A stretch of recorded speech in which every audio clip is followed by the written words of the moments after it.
Hello, কে বলছেন? দেখো তো চিনতে পারছো কি না আমাকে? না, চিনতে পারছি না। বলেন কে আপনি? এত তাড়াতাড়ি ভুলে গেছো আমাকে? মনে রাখার মতো কি কোনো কারণ আছে যে মনে রাখবো?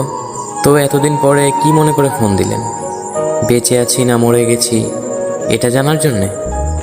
মরি নেই, বেঁচেই আছি।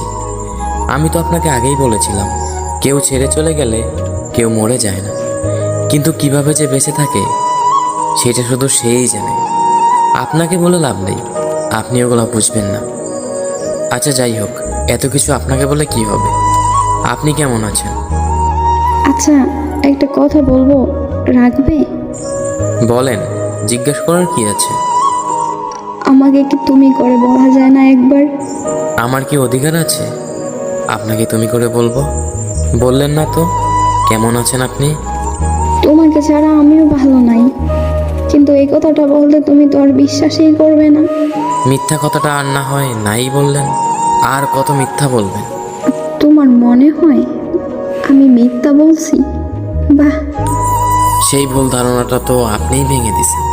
কেন? আমি আবার নতুন করে কি করলাম? 4 বছর ধরে একটা মিথ্যা কথা বলে গেছেন, বুঝতেও পারিনি আমি। কতই না বলতেন ভালোবাসি ভালোবাসি, কিন্তু এটা যে মিথ্যা বুঝতেই পারিনি। আমি তোমাকে ভালোবাসি এই কথাটা মিথ্যা বলছি? মিথ্যা ছিল এই কথাটা?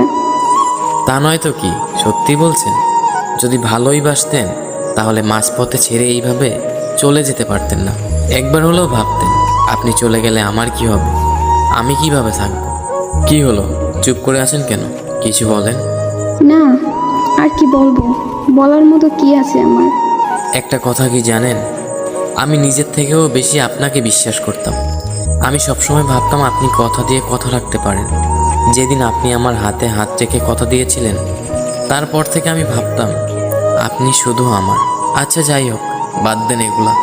কোথায় আছে সে? এই তো বন্ধুদের সাথে বাহিরে গিয়েছে। আচ্ছা একটা কথা বলেন তো, সে কি আমার মতো করে আপনাকে খেয়াল রাখে, আমার মতো করেই ভালোবাসে?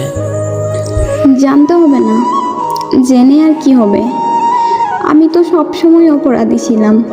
যখন তোমাকে ভালোবাসতাম তখন আমার ফ্যামিলি সবাই বলতো আমি নাকি তাদের কথা ভাবি না, তাদের কথা শুনি না। আর এখন যখন ফ্যামিলির কথা শুনে তোমাকে ছাড়তে হলো, এখন তুমি বলতেছো আমি বেঈমান, আমি অপরাধী, আমি খারাপ।